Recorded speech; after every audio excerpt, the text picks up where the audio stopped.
খায়রা উম্মাতিন উখরিজাত লিন-নাস। হে দুনিয়ার ইমানদার বান্দাগণ, হে দুনিয়ার মুমিন বান্দাগণ, আমি আল্লাহ রাব্বুল আলামিন তোমাদের জন্য ঘোষণা করলাম কুনতুম খায়রা উম্মাতিন, তোমরাই হলো সর্বশ্রেষ্ঠ জাতি। জোরে বলেন না সুবহানাল্লাহ। আল্লাহ রাব্বুল আলামিন আমাদেরকে সর্বশ্রেষ্ঠ জাতি বলেছেন, সর্বশ্রেষ্ঠ উম্মাহ বলেছেন, কারণ কিয়ামতের ময়দানে রব্বে কারীম যখন বিচার ফয়সালা করবে, তখন সমগ্র নবীদের উম্মত হবে 120 কাতার। কয় কাতার হবে? 120 কাতার হবে। বিশ্ব নবী বললেন 120 কাতারের মধ্যে আমার উম্মতে মুহাম্মাদিগণ হবে হচ্ছে 80 কাতার। সুবহানাল্লাহ। সম্মানিত হাজিরিন, এইজন্য আমাদেরকে আল্লাহ তাআলা বলেন কুনতুম খায়রা উম্মাতিন, তোমরাই সর্বশ্রেষ্ঠ জাতি, তোমরাই ভালো জাতি, তোমরাই সর্বশ্রেষ্ঠ উম্মত। উখরিজাত লিন-নাস, আল্লাহ বললেন তোমাদেরকে মানুষের কল্যাণের জন্য বের করা হয়েছে। সুবহানাল্লাহ। আমাদেরকে মানুষের কল্যাণের জন্য আল্লাহ বের করেছেন। এই জন্য আল্লাহ রাসূল সাল্লাল্লাহু আলাইহি সাল্লাম বলেন মান সালিমাল মুসলিমুনা মিন লিসানি ওয়া ইয়াদিহি, যে প্রকৃত মুসলিম তো হচ্ছে সেই ব্যক্তি যে ব্যক্তির জবান এবং হাত দ্বারা অন্য কোনো মুসলমান যদি কষ্ট না পায়, ওই ব্যক্তিরা হলো সর্বশ্রেষ্ঠ প্রকৃত মুসলিম। যদি বলেন না সুবহানাল্লাহ। আপনার জবান, আপনার হাত এই রমজান মাস, এই মাসে সংযত রাখতে হবে। আল্লাহ তাআলা বলছেন উখরিজাত লিন-নাস, তোমাদের মানুষের কল্যাণের জন্য বের করা হয়েছে। তা'মুরুনা বিল মা'রুফি ওয়া তানহাউনা আনিল মুনকার, তোমরা মানুষদেরকে সৎ কাজের আদেশ করবে। যারা বলেন না সুবহানাল্লাহ। ওয়া তানহাউনা আনিল মুনকার, এবং অসৎ কাজ থেকে মানুষদের বাধা প্রদান করবে। ওয়া তু'মিনুনা বিল্লাহ, সর্ব অবস্থায় তোমরা আল্লাহর প্রতি ঈমান আনবে। জোরে বলেন না সুবহানাল্লাহ। সৎ কাজের আদেশ প্রদান করবে, অসৎ কাজের নিষেধ করবে। দেখেন সৎ কাজের আদেশ সম্পর্কে আল্লাহ রাসূল সাল্লাল্লাহু আলাইহি ওয়াসাল্লাম বলছেন যে মান রা মিনকুম মুনকারান ফালিয়ুগাইয়িরু বিয়াদিহি, তোমাদের সামনে যদি অসৎ কাজ তোমরা হতে দেখো, সেটাকে তোমরা বাধা প্রদান করো। বিয়াদিহি মানে হাতের দ্বারা, হাত মানে কি? শক্তির দ্বারা বাধা প্রদান করে। ফাইল্লাম ইস্তাতি, যদি হাতের দ্বারা সেটাকে বাধা প্রদান করতে না পারো, ফাবিলিসানি, জবান দ্বারা, কথার দ্বারা সেটাকে পরিবর্তন করার চেষ্টা করো। ফাইল্লাম ইস্তাতি, যদি সেটাও না পারো, ফাবিকলবি, অন্তর দ্বারা পরিবর্তন করার চেষ্টা করো। ওয়া যালিকা আদাফুল ঈমান, আল্লাহ রাসূল বলেন এটা হচ্ছে ঈমানের সর্বনিম্ন শাখা, যে অন্তর দ্বারা কি পরিবর্তন করতে হয়। আমার একজন ভাই আছে, তাকে পরামর্শ করলাম, ভাই এই সমাজ থেকে এই অন্যায় কাজটা রোধ করতে হবে, বাধা প্রদান করতে হবে, কি করা যায় বলেন তো? বলে আমার তো তেমন শক্তি নাই, আমার একজন বন্ধু আছে, সে আছে পুলিশি কাজ করে কিংবা সে অন্য কোনো বাহিনীতে কাজ করে, তার সহচর্য নিলে হয়তো বা সমাজ থেকে এই অন্যায়টা নির্মূল করা সম্ভব হবে। এবার এই দুই ব্যক্তি তার কাছে যাবে, গিয়ে বিষয়টা খুলে বলবে যে এরকম আমাদের সমাজে একটা অন্যায় কাজ হচ্ছে, একটা অপকর্ম হচ্ছে, এদের রোধ করতে ভাই আমাদের সাহায্য করুন। তারা তিনজন মিলে এই কাজটা করবে। ওয়া যালিকা আদাফুল ঈমান, রাসূল বলেছে এইটা হচ্ছে ঈমানের সর্বনিম্ন শাখা। এই চিন্তা, এই টেন্ডেন্সি যদি আপনার মধ্যে, আমার মধ্যে না থাকে, বুঝতে হবে আমাদের মধ্যে ঈমানের বালাই নেই। এটা আমাকে বুঝতে হবে, আপনাকে বুঝতে হবে। সম্মানিত হাজিরিন, আল্লাহ রাসূল সাল্লাল্লাহু আলাইহি ওয়াসাল্লাম বললেন তাহলে তোমরা এমনটা কাজ করো। আল্লাহ বললেন তা'মুরুনা বিল মা'রুফ, তোমরা সৎ কাজের আদেশ প্রদান করো। ওয়া তানহাউনা আনিল মুনকার, এবং অসৎ কাজ থেকে মানুষদের বাধা প্রদান করো। ওয়া তু'মিনুনা বিল্লাহ, সর্ব অবস্থায় তোমরা আল্লাহর প্রতি ঈমান আনো। জোরে বলেন না সুবহানাল্লাহ। ওয়ালাউ কানা আহলাল কিতাবি লাকানা খায়রাল লাহুম, আল্লাহ তাআলা বলছেন এই কথা শোনার পরে যদি আহলে কিতাবগণ এই আল্লাহর প্রতি ঈমান আনতো, তাহলে এটাই তাদের জন্য অধিক উত্তম হতো, ভালো কাজ হতো। মিনহুমুল মুমিনুনা ওয়া আকসারুহুমুল ফাসিকুন, কিন্তু তাদের মধ্যে অল্প সংখ্যক মানুষ আল্লাহর পথে ঈমান আনলো এবং অধিকাংশ মানুষ তারা ফাসিক হয়ে গেল। জোরে বলেন না নাউজুবিল্লাহ। এই জন্য রমজানের পরিস্থিতি আমাদেরকে গ্রহণ করতে হবে। রমজানের পরিস্থিতি সম্পর্কে আল্লাহ রাসূল সাল্লাল্লাহু আলাইহি ওয়াসাল্লাম বলেন, মান সামা রমাদান ঈমানান ওয়া ইহতিসাবান গুফিরা লাহু মা তাকদ্দামা মিন জামবি। যে ব্যক্তি ঈমানের সহিত সওয়াবের আশায় রমজানের একটাও রোজা রাখবে, এই রোজাগুলো রাখবে, গুফিরা লাহু মা তাকদ্দামা মিন জামবি, আল্লাহ তার অতীতের সকল গুনাহগুলো মাফ করে নিষ্পাপ করে দিয়ে দেবেন। কি একটা মাস সামনে আমাদের আগমন করতেছে। আল্লাহ রাসূল ঠিক রমজানের পূর্ব মুহূর্তে এমন একটা ওয়াজ করছেন, আমি সেই হাদিসটা বর্ণনা করব ইনশাআল্লাহ। সেই বুখারীর বর্ণনা, সেই মুসলিমের বর্ণনা, দুইটা হাদিস গ্রন্থে হাদিসটা রয়েছে। তাহলে যে ব্যক্তি ঈমানের সহিত, প্রথম শব্দ দিয়েছে ঈমানাও, ঈমানের সহিত রাখতে হবে। ঈমানদার না হলে রোজা রাখা না রাখার সমান। যে ব্যক্তি রোজা রেখেও মিথ্যে কথা বলে, তার রোজা রাখার উপবাস, রোজা রেখেও তার খারাপ কাজ করলে তার রোজা রাখার উপবাসই যাচ্ছে, কোনো রোজাই হয় না। সম্মানিত হাজিরিন, এই কারণেই আমাদেরকে ঈমান আনতে হবে। ঈমান আনতে হলে আল্লাহর প্রতি পরিপূর্ণভাবে বিশ্বাস স্থাপন করতে হবে। তো আল্লাহ আছে, নবী আছে, এ কথা বললেই কিন্তু ঈমানদার হয় না। আরবের কাফের কোন বিশ্বাস করতো আল্লাহ আছে, আরবের কাফের কোন বিশ্বাস আল্লাহ আমাদের রিজিক দাতা পালন করতে, এই কথা তারা বলতো, কিন্তু কাজ হতো না। আল্লাহ রাব্বুল আলামিন বলছেন, শুধু ঈমান আনতে হলে আল্লাহর প্রতি বিশ্বাস করতে হবে, রাসূলের প্রতি বিশ্বাস করতে হবে, কিতাবের প্রতি বিশ্বাস করতে হবে, ফেরেশতাদের প্রতি বিশ্বাস করতে হবে, ভালো মন্দ তাকদীরের প্রতি বিশ্বাস করতে হবে। জোরে বলেন না সুবহানাল্লাহ। বিশ্বাস করলাম ঈমানের তিনটা সত্য। কয়টা সত্য?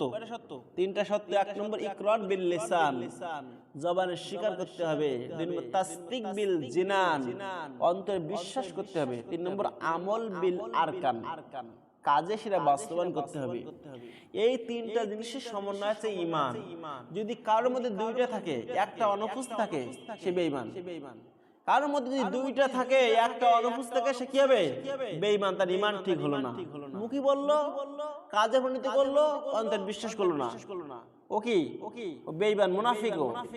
আবার মুখী বললো, অন্তরে বিশ্বাস করলো, কাজে পরিণত করলো না, ও আর এক বেঈমান। কাজ করতে হবে। জানলাম আল্লাহ আছে, রাসূল আছে, এগুলো বসে থাকলে তো হবে না। এই জন্য ঈমান ওয়া ইহতিসাবান, যে ব্যক্তি আল্লাহ রাসূল বলেন ঈমানের সহিত সওয়াবের আশায় রমজানের রোজা রাখলো, গুফিরা লাহু মা তাকদ্দামা মিন জামবি, আল্লাহ তার সব গুনাহগুলো maaf করে দিয়ে দিবে। সুবহানাল্লাহ। ওয়া মান কামা ফীহি ঈমানাও ওয়া ইহতিসাবান গুফিরা লাহু মা তাকদ্দামা মিন জামবি। আবার আল্লাহ রাসূল বলেন ঈমানের সহিত সওয়াবের আশায়, ঈমানের সহিত সওয়াবের আশায় যে ব্যক্তি তারাবির সালাত আদায় করলো, তারাবির নামাজ পড়লো, গুফিরা লাহু মা তাকদ্দামা মিন জামবি, আল্লাহ তাকেও maaf করে নিষ্পাপ বানিয়ে দেয়। জোরে বলেন না সুবহানাল্লাহ। এই হাদিসের শেষ অংশে বিষ্ণু বলছেন, ওয়া মান কামা ফীহি লাইলাতুল কদরি ঈমানাও ওয়া ইহতিসাবান গুফিরা লাহু মা তাকদ্দামা মিন জামবি। যে ব্যক্তি ঈমানের সহিত সওয়াবের আশায় রমজানের শেষ 10 অংশে, অর্থাৎ যে ব্যক্তি লাইলাতুল কদর ইবাদত করবে, আল্লাহ তাকেও maaf করে নিষ্পাপ করে দিয়ে দেবে। সম্মানিত হাজিরিন, আল্লাহ রাসূল রমাদানের একেবারে শাবানের শেষের দিকে সাহাবীদেরকে নিয়ে একটা সুন্দর ওয়াজ করেছেন। আল্লাহ রাসূল সাল্লাল্লাহু আলাইহি ওয়াসাল্লাম বললেন, ও সাহাবায়ে কেরামগণ, তোমাদের সামনে এমন একটা মর্যাদাপূর্ণ মাস অবস্থান করছে, এমন একটা গুরুত্বপূর্ণ মাস আদান করতেছে। এই মাসে আল্লাহ রাব্বুল আলামিন জাহান্নাম খানা তালাবদ্ধ করে দেয়। সুবহানাল্লাহ। জান্নাতের দরজা সমূহ আলগা করে দেয়। ও সাহাবায়ে কেরামগণ, এই রমজান মাসে আল্লাহ রাব্বুল আলামিন তোমাদের জন্য 1 মাস সিয়াম ফরজ করে দিয়েছেন, জোরে বলেন না সুবহানাল্লাহ। যারা এই সিয়ামগুলো পালন করবে, আসিয়ামু জান্নাতুন, কিয়ামতের ময়দানে এই সিয়ামগুলো তাদের জন্য ঢাল স্বরূপ হয়ে যাবে, জোরে বলেন না সুবহানাল্লাহ। কেউ আপনাকে গুলি করতেছে, এখন আপনার সামনে যদি ঢাল থাকে, আপনার গায়ে গুলি লাগতে পারবে? গুলি লাগতে পারবে না। আল্লাহ রাসূল বলেছে আসিয়ামু জান্নাতুন, সিয়াম হবে ঢাল স্বরূপ। আর যারা সিয়ামগুলো পালন করবে, রমজানের রোজা রাখবে, আল্লাহ রাসূল সাল্লাল্লাহু আলাইহি সাল্লাম বললেন তাদেরকে কিয়ামতের ময়দানে আল্লাহ রাব্বুল আলামিন জান্নাতের যে সমস্ত দরজা হবে, একটা দরজা হবে বাবু সিয়াম, বাবুর রায়হান। কিয়ামতের ময়দানে যারা রোজা রাখবে, এই রোজাদার ব্যক্তিদেরকে কিয়ামতের দিন জান্নাতের দরজা আছে, রোজার দরজা বাবুর রায়হান নামক স্থান দিয়ে তাদেরকে আহ্বান করা হবে, জোরে বলুন না সুবহানাল্লাহ। হে রোজাদার বান্দাগণ, আমার মধ্য দিয়ে তোমরা জান্নাতে প্রবেশ করো। আল্লাহ রাসূল বললেন দেখো, তোমরা যারা এই সিয়াম পালন করার নিয়ত করেছো, করবে, এই মাসে আল্লাহ তাআলা অগণিত ফেরেশতা রহমত বর্ষণ করেন। আর এই মাসে তোমরা যে কাজটা করবে, মানুষের ইফতার করাইবে। কি করাবে? ইফতার করাইবে। আল্লাহ রাসূল শাবানের শেষের দিকে, রমজানের শুরুর দিকে এই ওয়াজটা সাবিদের করেছেন। আমরা ঠিক শাবানের শেষের দিকে, রমজানের শুরুর দিকে এই ওয়াজটা আপনাদেরকে শুনিয়ে দিচ্ছি রেলি করে হাদিসটা। আল্লাহ রাসূল বললেন, ও সাহাবায়ে কেরামগণ, তোমরা তোমাদের আপন ভাইদেরকে ইফতার করাইবে। যে ব্যক্তি তার ভাইদেরকে ইফতার করাবে, আল্লাহ রাব্বুল আলামিন ওই ব্যক্তিকে যে রোজা রাখলো তার সমপর্যায় পরিমাণ সওয়াব দান করবে, জোরে বলেন না সুবহানাল্লাহ।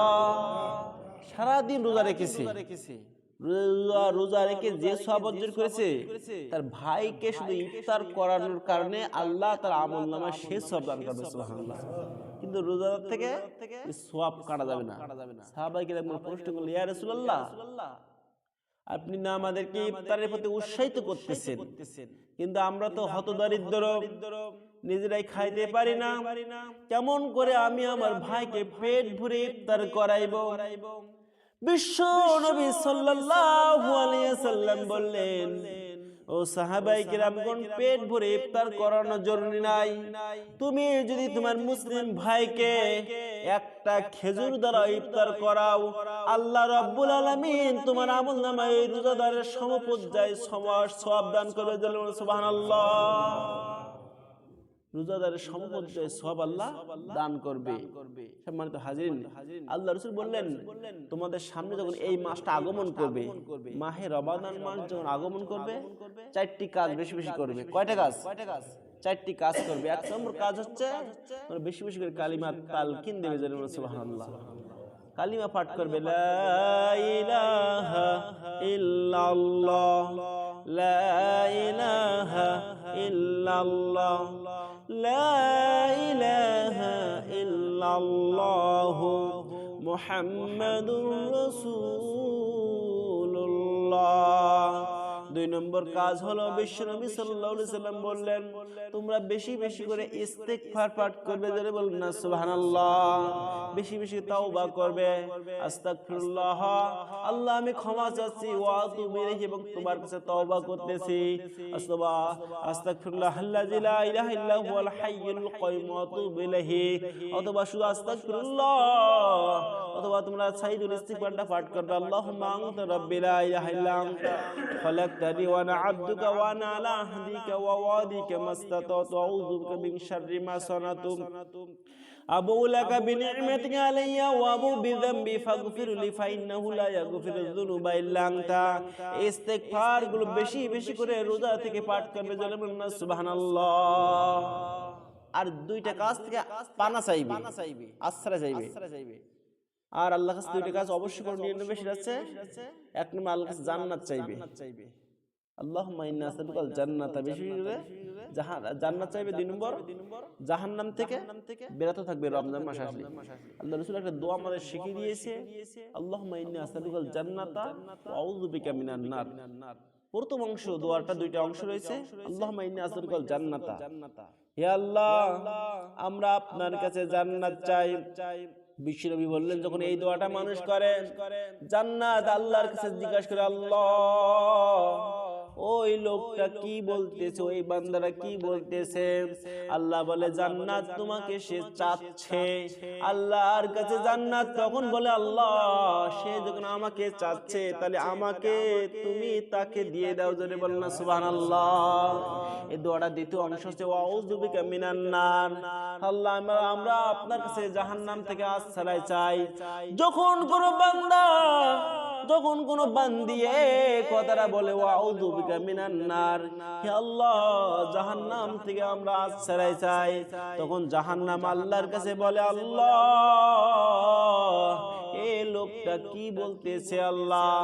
আল্লাহ বলে জাহান্নাম এই লোকটা তোমার কাছে আশ্রয় চাইতেছে। জাহান্নাম তখন আল্লাহর কাছে বলে, আল্লাহ সে যখন আমার কাছ থেকে আশ্রয় চাচ্ছে তখন তুমি আমার থেকে তাকে আশ্রয় দিয়ে দাও। জোরে বলেন না সুবহানাল্লাহ। এই জন্য একটা দোয়া আল্লাহ রাসূল এই দোয়াটা সকালে 3 বার, সন্ধ্যায় 3 বার পাঠ করার কথা বলেছে। আল্লাহুম্মা ইন্নী আসআলুকাল জান্নাতা ওয়া আউযু বিকা মিনান নার, আল্লাহ আমরা তোমার কাছে জান্নাত চাই এবং জাহান্নাম থেকে তোমার কাছে আশ্রয় চাই। আল্লাহ রাসূল সাল্লাল্লাহু আলাইহি সাল্লাম এইভাবে রমজানের পূর্বতে আমাদেরকে উৎসাহিত করেছেন, আমাদেরকে অবহিত করেছেন যাতে করে আমরা সিয়ামগুলো রাখতে পারি। আসুন এবার সিয়াম রাখলে কেমন দুনিয়ার ফজিলত কি তো আল্লাহ তাআলা বলেছেন, আল্লাহ রাসূল বলেছেন, তাই আমরা হাদিসটা এবং আয়াতগুলো রিড করে আপনাদের শোনালাম। জাপানের একজন বিজ্ঞানী, নাম তার ওয়াশনারি অসমি। নাম কি? ওয়াশনারি অসমি।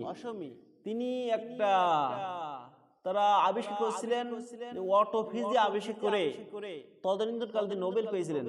2017-18 দিকে তারা নোবেল পেয়েছিলেন, কিছুদিন আগে। নোবেল পাওয়ার পরে জাপানের সবথেকে বিজ্ঞানী তারা ভাবতে লাগলো যে মুসলমানদের অর্থাৎ কেমন করে আমাদের দেহ থেকে আমরা অনেকদিন বাঁচতে পারি। দেহ থেকে বাঁচতে হলে আমাদের কিছু কৌশল অবলম্বন করতে হবে। তিনি রিসার্চ করে দেখলেন যে আমাদের প্রত্যেক মানব দেহে এমন একটা যন্ত্র রয়েছে, এমন একটা অঙ্গ প্রত্যঙ্গ রয়েছে, তার কাজ শুধু খাওয়া। তার কাজ কি? খাওয়া। সে শুধু খাইতে ভালোবাসে।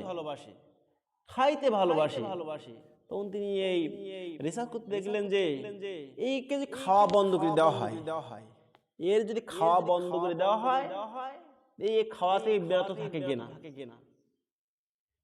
অসমি দেখছেন যে খাওয়া থেকে বিরত থাকে কিনা, কিন্তু তিনি রিসার্চ করে দেখলেন এই খাওয়া থেকে বিরত থাকছে না।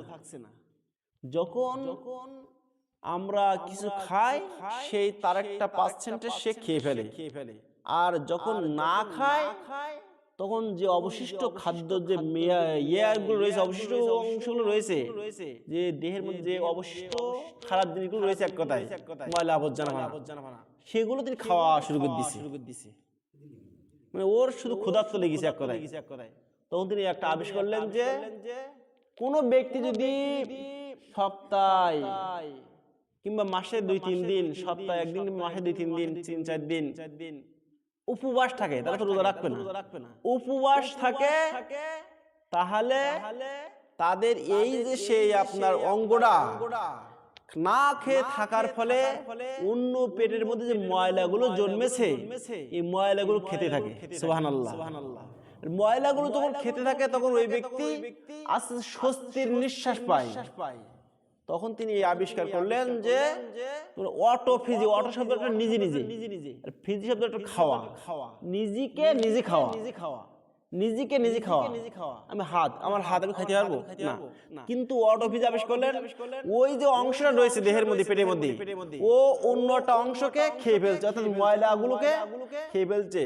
তখন তোমার কি করো, যদি সুস্থ থাকতে চাও, ভালো থাকতে চাও, তাহলে তোমরা সপ্তাহে 1 বার, মাসে 2-3 বার, তোমরা 3-4 বার তোমরা কি উপবাস করো।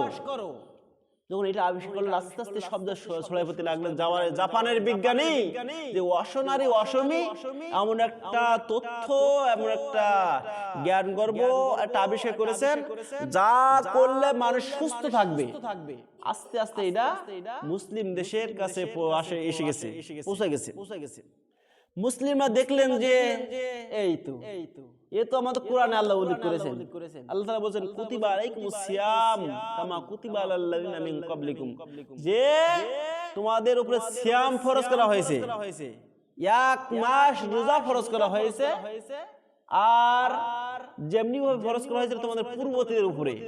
এছাড়া আমাদের নবী বলছেন সপ্তাহে তিনি রোজা রাখতেন, সপ্তাহে সোম এবং বৃহস্পতিবার রোজা রাখতেন। আবার এই নবী মাসে 3টি রোজা রাখতেন, আরবি মাসে 13, 14, 15। তো বলছি এটা আমাদের মুসলমান ধর্ম কোরআনে রয়েছে। বলছি কোরআনে রয়েছে মানে আমি কয়েক বছর রিসার্চ করে একটা আবিষ্কার করলাম সেটা তোমাদের কোরআনে রয়েছে। তখন তাকে কিছু আয়াত পড়ে আয়াতগুলো পড়িয়ে শুনিয়ে দেওয়া হলো। তখন অসনারী অসবি বলল, হাই হাই রে, আজকে যদি কোরআনটা থাকতো তাহলে আমার তো এত রিসার্চ করার প্রয়োজন হতো না। মুসলমানদের কোরআন যদি আমার কাছে থাকতো আমাকে এত কষ্ট করে আর রিসার্চ করা লাগতো না। তখন ওই অসনারী অসমী আয়াতগুলো যখন পড়লেন, কুতিবা আলাইকুমুস সিয়ামু কামা কুতিবা আলাল লাযিনা মিন ক্বাবলিকুম লাআল্লাকুম তাত্তাকুন, হে ইমানদার বান্দাগণ তোমাদের উপরে এক মাস রমজানের রোজা ফরজ করা হয়েছে, যেমনি ভাবে ফরজ করা হয়েছিল তোমাদের আগের লোকদের উপরে, পূর্ববর্তী লোকদের উপরে, লাআল্লাকুম তাত্তাকুন, যাতে করে তোমরা মুত্তাকি হতে পারো, তাকওয়ার পথ অবলম্বন করতে পারো। এইভাবে যখন বলে দিলেন তখন তিনি আয়াতগুলো পড়ে তার দু চোখ দিয়ে পানি বের হতে লাগলো। আহারে, এটা তো সত্য কথা। আমরা এতদিন মনে করতাম যে মুহাম্মদ হয়তো বানোয়াট ধর্ম নিয়েছে, মুহাম্মদ হয়তো খারাপ ধর্ম নিয়েছে, কিন্তু এই কোরআনটা পড়ে আজকে আমি বুঝতে পারলাম এটা হচ্ছে সত্য ধর্ম। ওই অসনারী অসমী তাৎক্ষণিক তখন তিনি মুসলমান হয়ে গেলেন। জোরে বলেন না সুবহানাল্লাহ। অটোফিজি আবিষ্কার করে। এই জন্য আমার